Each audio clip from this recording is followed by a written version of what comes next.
Hi, my name is Aitana. I'm here from DailyClout with Brad Paquette. Brad is a state representative from the 37th District in Michigan. Brad, thank you for joining us today. Hey, thank you for having me. You are one of 16 lawmakers who have sent a letter to Pfizer in response to the Project Veritas video to get some answers. Is that correct? Yes, I am. Okay, could you tell us a little bit about the journey that led you to be one of those 16 signatories? Yeah, well, it actually is pretty personal for me. I've been really getting a deep dive into mRNA since I got my second shot back in November of 2021. Was going to actually travel for my honeymoon, and so I got coerced into having to get the shot and got piercing heart pain right after that. Went to the doctor, find out, hey, what's going on? Is this the shot? Could it be? They were like, no, probably not, but I had an irregular heartbeat and I probably had myocarditis. And so a couple months later, I end up getting a blood clot in my heart, almost dying. I have a 5-day-old baby in the ER, and I'm just like, hey, is this related to the shot? And they're like, no, it couldn't be related to the shot. So I started really investigating a little bit deeper there after that personal experience happened, and I felt like I was swept under the rug. And so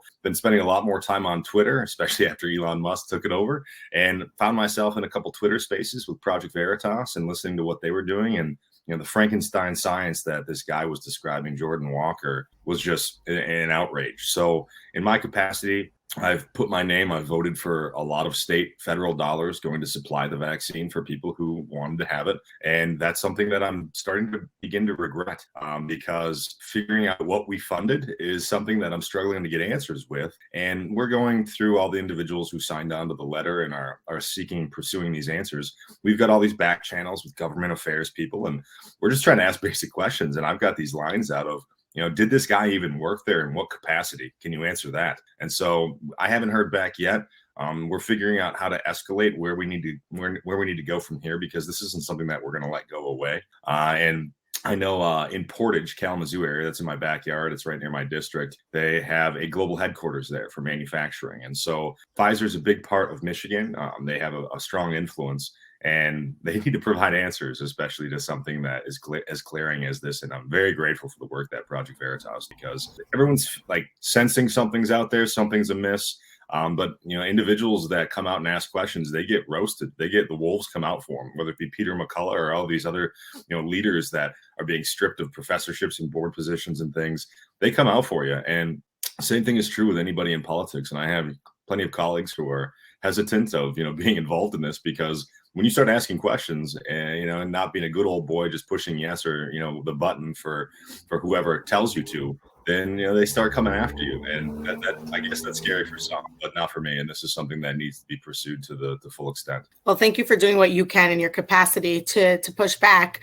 You said you have no response from Pfizer, but in October of 2022, you had sent a letter to the Elizabeth Hertel, the director of the Michigan Health and Human Services. Have you ever heard back from her? They pawned it off. They said that the science isn't there, the research isn't there, is pretty much what it's at. And so when I sit with some doctors and things, I'm asking about compiling this data. And one thing that I've noticed in particular about heart and cardiac rates, because that's another question I asked to our hospitals and our people that my office is in contact with. Can you give me the cardiac data, the update on the cardiac data? And a lot of them are at a loss for doing that, because in my case too, it was going to be underreported. They weren't going to report my case as a vaccine injury unless I was pressing and I did my own submission in VAERS. And I could see a lot of patients being swept under the rug by being told, oh, whatever you have going on for you right now couldn't have been the vaccine, because they did that to me. And I felt that firsthand. So I think there's a very, very vast underreporting aspect right now. Tell us about the legal aspects of bringing a case against Pfizer. Well, a lot of it comes down to, especially in our role, we change laws. We can shine spotlights on things. We can go, through those avenues of supporting people who are going through issues with Pfizer and these giants. It's an area where we have to figure out how to craft legislation, and obviously on the state side where we're at, that can either do due diligence in highlighting, especially the fact that we have big tech covering for big pharma as well. I don't know if you saw, but when you Googled even the Project Veritas video, Google was saying, oh, just something I'd never seen before, was just like, oh, we're still trying to find credible sources on this. Results changing quickly or whatever it is. Yeah.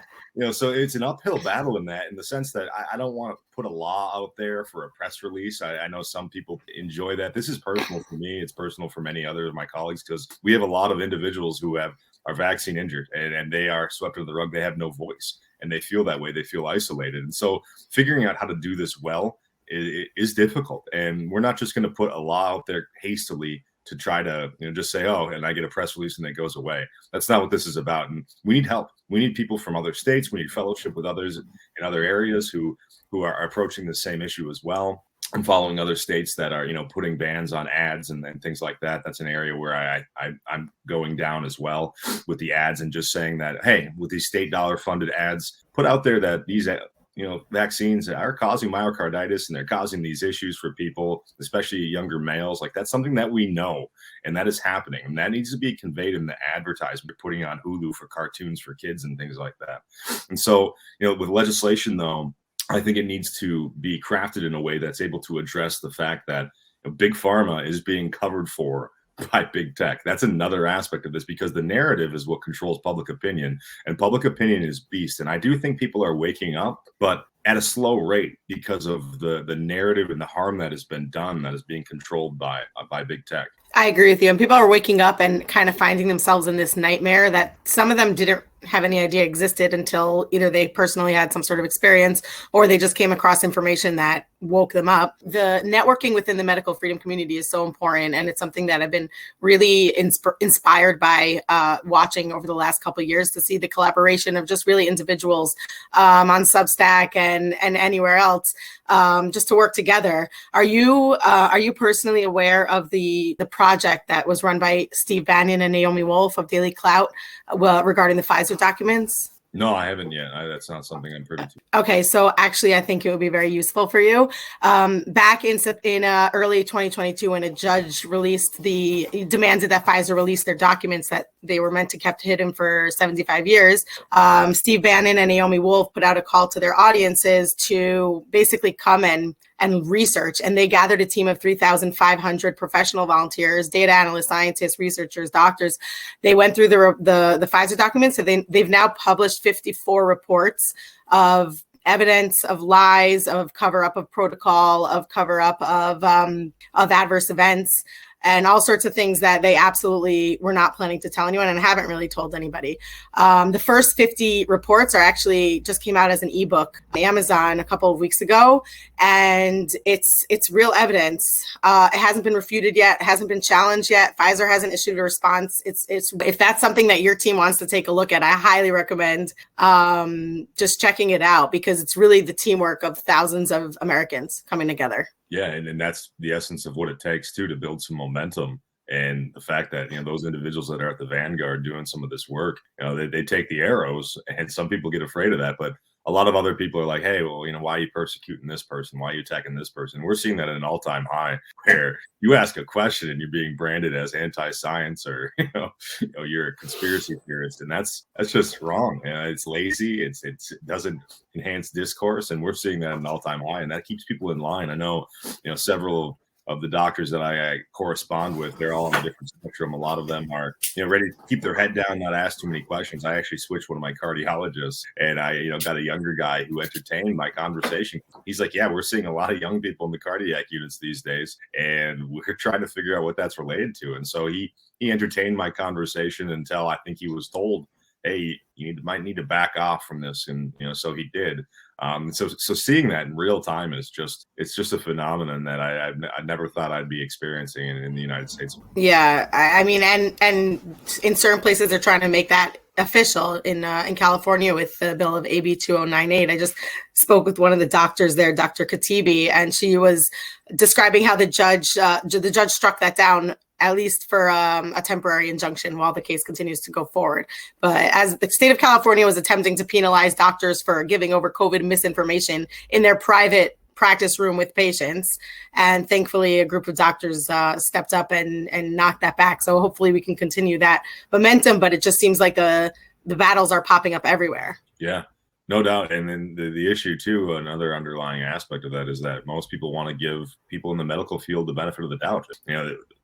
that's good. You want to trust folks that, take this oath that they're going to do the best for their patients. And, but now we're starting to see cracks in the armor we've been, and, the science and some of these narratives that people have just fallen in line blindly to, about masks or otherwise. It's a time that we're going to look back on in 10, 20 years and be, I think, quite ashamed of ourselves as to how we allowed a lot of this stuff to go on at the harm and expense of people's health, especially the children. But yeah, yes, absolutely. Said they weren't doing gain of function and then described that they were pretty much doing gain of function under, government contract or government press. So that's another one of the questions that I asked is like, well, what are these rules, these government rules that are forcing you to do this? And then, let's put a spotlight on this and see some sunlight on this action. How is directed evolution different than, whatever you're describing? Like, break that down for us. If you guys embrace transparency and, commitment to, health and safety, well, belly up to the bar here and let's see exactly what you guys have been doing. But basically at the bottom of that statement, there was a whole list of adverse events that I do not usually see when they're just on their random pages on their website. They were talking about myocarditis. They said to talk to your vaccine provider if you have any of these side effects. They listed about 20 side effects. I thought that was very interesting that they're all of a sudden so public with adverse events and public with side effects. Yeah, I think there's going to be an outpouring of that, and there should be outrage because all the people that were pointing this out early on got demonized and fired for talking about it. So I know some doctors at Henry Ford Hospital in Michigan here who they refused to get the vaccine and they were fired for it, and they've been at it ever since, trying to build up a network and build up courage among their fellow colleagues to start really pointing out what's going on. Because it is scary getting yourself out there and then getting yourself in the line of fire, but it's for the right cause. Yeah, absolutely. Are you finding that as you're speaking to people, are they more receptive to listening? You're really in the belly of the beast. Yeah, I have an experience that people can't refute, right? And then it's the encouragement I think I've received is just because I've had an outpouring of people who have reached out to me who have gone through something similar. And, I think everything happens for a reason. I'm a believer. I think that what happened to me happened for a very specific reason, to glorify the Lord. And, it doesn't really look the way that I want it because, almost dying is a terrible experience, but it really, adds a lot of motivation and energy to this cause personally for me. And then I sit with some of these people who would just try to tell me I'm anti-science, and I say, hey, are you refuting this exact experience that I went through? Because I saw it personally firsthand, and you did not. And you're weighing in on my case you know nothing about. That's something that you can speak with complete boldness and confidence, and it just pierces through a lot of the fake talking points that they throw out there to try to just have cover for a time while people are being hurt. And, like I said, I voted for supplying these vaccines. One thing, especially in the depth of COVID, like I opposed lockdowns and masking mandates and all these things. So I was mask shamed. I put on a mask when I was asked to, but I, would go to the Capitol and I wouldn't wear a mask because we weren't required to. And I'd sit in the corner by myself and, my colleagues would ridicule me and stuff like that. Fine. But in terms of what's going on right now, it really is an aspect that I voted and I supplied vaccines. And, during that time, I gotta say, I made a mistake. That's something I'd probably vote no on now if I knew. But that's also the essence of science. That's the essence of, the scientific method. Is the method of inquiry is you make a hypothesis, you apply rigorous skepticism to what you're observing in the experiments and the test, and then you go back to the drawing board. And this is something that I think a lot of people need to apologize for and say, hey, we did it wrong. We messed up, but we still have patients in mind, especially young people in mind, that there's a cost benefit analysis that these boosters and these shots didn't help. And, kids aren't being harmed at the rate elderly people are by COVID. And we need to backtrack this. But I think we're clearly seeing that there's a lot of money to be made through these channels and through these emergencies and manufactured crises that, a lot of people put forward that are really in control of things. And this is an area where I think people are able to take the power back because this was egregious. It was insidious. And I think it's exactly that point in time where enough people are able to wake up and say, hey, representative government really needs to fill in the blank here and provide some real repercussions for how business has been going, because we don't want business as usual anymore. Well, the rigorous skepticism was definitely skipped by Pfizer and allowed to be skipped by the FDA. These entities are huge. And what's your next step, I guess, if you're allowed to share it with us? Yeah, well, I think anything that reigns true on the small level reigns true on the larger level. And I've seen a lot of my colleagues who, they'll be in office and they'll be there for personal gain, and then they get this, cushy job afterward with, a lobby firm or whatever kind of thing, a gambling firm or a casino, whatever kind of thing. And, we're seeing that. We heard being described as well by Dr. Walker about how, the regulators are the ones that are trying to get these cushy jobs with Pfizer. And that's just another area that human beings, they become corrupt, especially when they get a lot of power. That's what our founders were very privy to here in the United States. They wanted to mitigate that. We're seeing it happen. We're seeing it happen on many different levels. And whatever level from the state standpoint that we can tackle it, that's something that we've already been calling out on a small level. Now we're seeing it on this larger level, and we're hearing it from this gentleman from the horse's mouth. And like I said, one of the basic questions I want to know is, in what capacity did this guy work for you, and for how long? Like, does he exist? Like, they're scrubbing all of his stuff off LinkedIn and wherever. And it's just like, is he just going to go away, or is this man going to disappear? No, he can't. I mean, it's a simple question, and the answer is yes or no. And here was his title. Yes. And so then obviously that begs the next question, the next of, well, he worked there. He heard this from somebody, that you guys are hiring regulators and people in the government who are giving you all these passes, more than a benefit of a doubt. And what is that all about? So obviously when you start tugging on the string, it's going to, lead to more questions.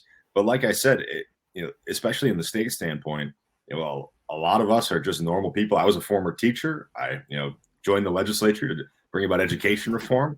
And, now I'm in the midst of this. So having professionals around who can help guide, and other people who have, legal minds, especially with regard to legislation like this, because Pfizer and these regulators, they have these high power lawyers and these folks who they craft language the way that they want, and they jump through loopholes. And, that's something that as a lawmaker, you could come up with a law and could have all these loopholes that you're just not knowledgeable of yet. So we're in that mode too of, and this is why I love Twitter spaces and things, is that you get to hear from these other folks. And there's a gentleman actually on one of the Project Veritas videos from New Jersey, and he was a Democrat talking about this issue. And he was watching the video, had similar issues. And that's where, getting a fellowship in a network of legislators, state legislators from around other states too, to see, hey, how are you tackling this? What kind of thoughts do you have? That's an important component of this as well, and how we approach this very, very big problem. Yeah, for sure. I love the Twitter spaces. I love that the conversation has been allowed to flourish. Finally, it's been stifled for so long.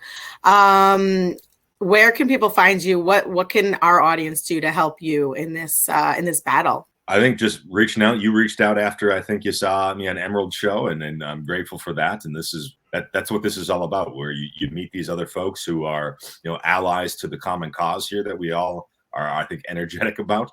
And, that's it. So I'm just starting to get into the Twitter game. I've had one for a while, and that's probably the best way to reach out to me as of now. And I think a lot of us have in common this new method of hopefully having some freedom in conversing.